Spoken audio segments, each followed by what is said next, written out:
Salam. Faiz məsələlərinin izahına baxacağıq bugün. Faiz məsələlərində əvvəldə verilən nümunələr, bunlar hansı məsələləri necə həll edəcəyinizlə bağlı ümumi izahlardır.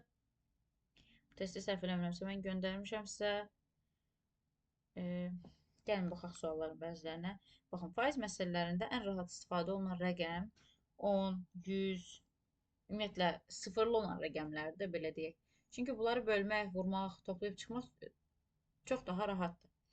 Bu sualda deyir ki, Arif Nurlana pulun 30%-ni versə, pulları bir-birinə bərabər olur. Aha, məndə jeton düşdü. Mən deyirəm ki, Arifin əlində tutaq ki, olsun 10 manat. 30%-ni versə 3 manatını ötürəcək Nurlanın əlindəki pula. Nurlanın əlindəki pul da olsun X. Yəni 3 manatını ötürdü bunu. Bunun 10 manatından 3 manat getdi, 7 manat qaldı və bunların pulları bərabərləşdirsə, dolayısıyla Nurlanın da 7 manatı var deməkdir. O zaman sən bilirsən ki, Nurlanın əlində əvvəlcədən 4 manatı var imiş ki, bu 3 manatını bu tərəfə ötürəndə ikisində də 7 manat oldu. 4 manat isə 10 manatın neçə faizidir? 40%-dir. Yəni 3 manatı hardan aldım deyəcəksiniz, 30% deyir də. Onun 30%-i neçədir? 3. Bitdi. Yəni sadə suallardır, çox ilişməyin. Sonra burada deyir ki, xarab bir tərəzi olduğundan 25% artıq göstərir. Aha. Burada siz bilirsiniz ki, bizim default olan rəqəmimiz həmişə 100%-dir. Bu 25% artıq göstərirsə, deməli, siz tərəziyə bir meyvəni qoyanda o olduğundan 125% olduğunu 125% olaraq göstərəcək. Sən də bilirsən ki, sualda sənə verilir, deyir 20-də 1 qram olaraq verilib. 20-də 1 qramı istəyirsən 20-də 1 olaraq yaz, istəyirsən kəsrdə, yəni tam ədədə çevir elə yaz. Heç bir fərqi yoxdur. Mən belə yazıram. Tənasüblə yazacağam bunu. Tənasüblə çox daha rahat başa düşəcəksən. 20-də 1 artıq göstərilən çəki ilədir. 125%-dir. Bizim əlimizdə normalda nə olmalıdır? 100% olmalıdır. Biz isə 100%-in nə olduğunu, neçə olduğunu bilmirik. Burada x yazıram. Tənasüb necə həll olunur? X bərabərdir. Çarpaz vurursan da tənasübün tərəfləri belədir. X vurulsun 125 bərabər deyil 20-də 1 vurulsun 100. Buradan da x bərabərdir. 20-də 1 vurulsun 100 bölünsün 125. Bu tənliyi həll edəndə sadə bir məsələdir. Yəni bunun heç izaha ehtiyacı yoxdur. Amma yenə də aşağıda yazarım. X bərabərdir. 20-də 1 vurulsun 100 bölünsün 125. İxtisarlara aparıram. Burada qalır 5. 125-də 5 də 25-də 1 deməkdir. Tak, həll olundu. Bu sualı daha sadə yolda necə fikirləşərsən? Deyərsən ki, 25% ağır göstərir. Deməli, bu çox olan miqdarda mənə 20-də 1-dən daha az bir rəqəm lazımdır. Variantlarda isə 20-də 1-dən daha ağır sadəcə B variantıdır. Yəni daha ağır deyəndə 20-də 1 ağır olmalıdır. Buna daha az miqdar hansıdır? Məxrəcin çoxalması lazımdır. Məxrəc bir dənə B variantında daha çoxdur. Yəni siz məntiqlə də fikirləşərsiniz, amma yenə də tənlik qurub, yəni hesablamağa çalışın ki, sual açıq olsa ilişməyəsiniz. Aha, gəldik bu kvadrat məsələlərinə. Bu kvadrat məsələlər qorxulu rüya halına gətirmişsiniz. Bunu kabus halına gətirmişsiniz, amma heç elə deyil. Baxın, sahədə həmişə bir kvadrat olur. Bir tərəfin kvadratı hesablanır. Sən burada bilirsən ki, əgər sən A-nı 2 dəfə artıracaq olsan, sənin əvvəl sahən tutaq ki, olsun 10, 10 olmasın da 25 olsun ki, hesablana bilən bir şey olsun. Deməli, tərəf 5-dir. Mən tərəfi 2 dəfə artırıb 10 eləsəm, sənin sahən olur 100. Yəni, sənin 2 dəfə artımın burada 4 dəfə artıma bərabər oldu. Tak, səndə jeton düşdü ki, sən bu tərəfi nə qədər artırsan, sahə kvadratik şəkildə artır. Tərəfi 2 artırsan, sahə 4 artacaq. Tərəfi 5 artırsan, sahə 25 artacaq. Bu hissə ümid edirəm aydındır.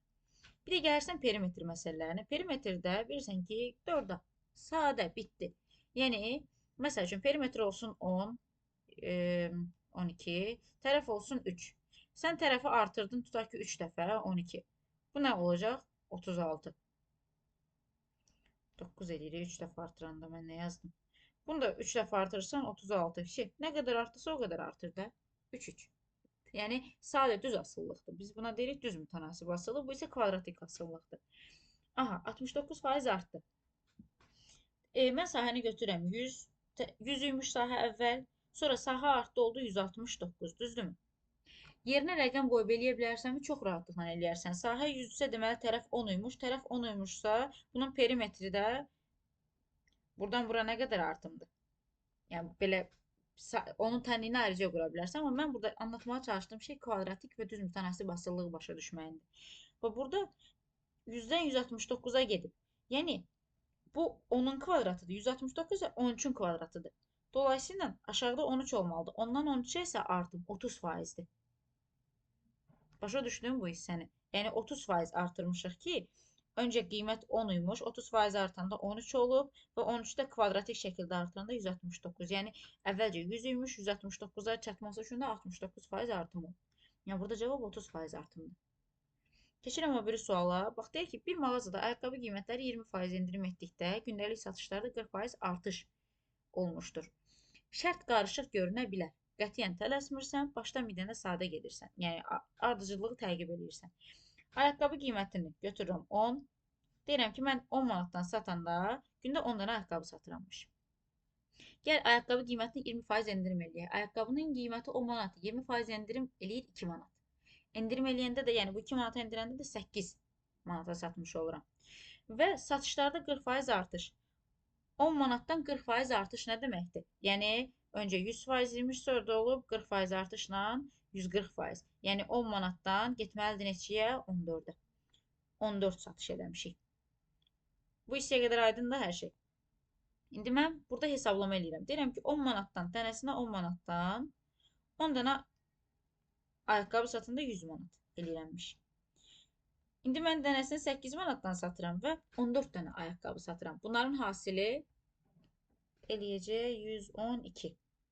100 manatıymış, sonra 112 manata. Yəni 112 manat satmışam. 112 manatlıq mal satmışam. Əvvəlcə 100 manat idi, 112 oldu. Deməli 12% artış oldu. Bitdi. Easy. Keçirəm o biri səhifəyə. Yəni daha doğrusu o biri suala.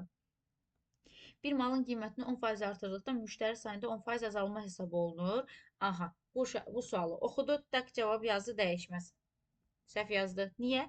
Yerinə rəqəm qoy. Ən sadə yerinə rəqəm qoy, çıxsın getsin. Malın qiyməti olsun 10 manat. Və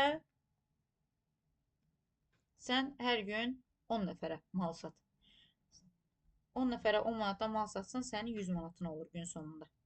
Qiymətini 10% artırdıq. 11 manata satırsan və sənin artıq 10% müştərin 10% azaldı. Bayaqdan 10 nəfər alırsa 10% azalmaq nə deməkdir? 1 bayda azalmaq. 9 adam almağa başlayır. Sən artıq gündə 99 manat qazanc əldə edirsən. Yəni 1% azaldı. Çox böyük rəqəm deyil, amma azaldı mı? Azaldı. Ümid edirəm ki, aydın oldu bu sualda. Yəni burada tutub tak deyə cavab dəyişməz, yapışdırmayın. Vəli aylıq maaşının 12%-ni yığsa 5 ay sonra bu qədər pul olur. Hə.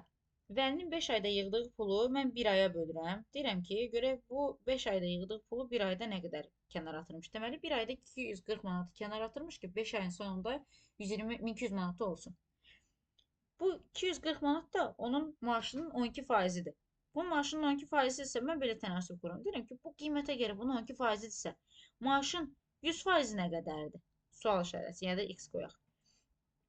Buradan da x-i tapsaz 2000 eləyir. Aha, müəllimə necə oldu ki, belə tez tapdın 2000-i? Baxın uşaqlar, burada çox vaxt artım, nisbət, bunları fikirləşsəz çox daha rahat tapırsınız. Baxın, 12, 240-a nə qədər artış gedib? 20 dəfə. Demək, buradan burada 20 dəfə çoxalmalıdır da. Məntiqinizi çalışdırın, çözülür. 2000, deməli bu adam aylıq 2000 qazanırmış ki, hər ay 12%-ni, yəni 240 manatı kənara atıb 5 ayın sonunda bu qədər pul olur. Cavab isə olur 2000. A ədədi B ədədinin, B ədədi isə C ədədinin 25%-idir. Aha, ilişdirməyin özünüzü. Ən böyükdən gəlirəm. C-ni götürürəm, məsələn, böyük ədəd götürürüm ki, rahat olsun onu bölmək. Tutaq götürürəm 400. 25% nə demək uşaqlar? %25 ixtisar eləsəz, olurmu 4-də 1? Deməli, bunun 4-də 1-ni tapmalısınız. B ədədi olur 100. B də isə, A ədədi isə B-nin 25%-i isə o zaman 100-ün də 4-də 1, yəni 25 alınır A ədədinə də. Aha, siz indi C ədədi, A ədədi, C ədədi neçə faizidir? Siz burada çox rahat 25-i bölərsiniz 400-ə, vurarsınız 100-ə. 25-i də 4-ə böləndə 6,25. Easy peasy. Yenə sadə suallardan birisi idi. Gəlin bu səhifənin sonuncu sualına da baxaq, sonra da yekunlaşdıraq. Rəşadın 48, Sənanın 38 sual həll etdiyi bir imtahanda Sənan Rəşaddan bütün sualların 20% qədər daha az sual həll etdiyinə görə bu şərtin bu qədər qarışıqlığı niyə var? Mən də bu sualı verirəm. Baxın, deyək ki, Sənan Rəşaddan bütün sualların 20% qədər daha az sual həll eləyib. Tak, sizdə tez jeton düşür ki, bunların arasındakı fərq 10-dur. Yəni, arasındakı fərq Ümumi sualın 20%-dir. 10 dənə sual 20%-dirsə, 100% neçə dənədir? Bir də artıma baxın, 5 dəfə artıbsa, deməli total suallar 50 dənəymiş. Rəşadın həll etmədiyi neçə sual var? Rəşad 48 dənə sual həll edib. Totalda da 50 dənə sual var imişsə, 2 dənəsini həll eləməyib də. Bitdi.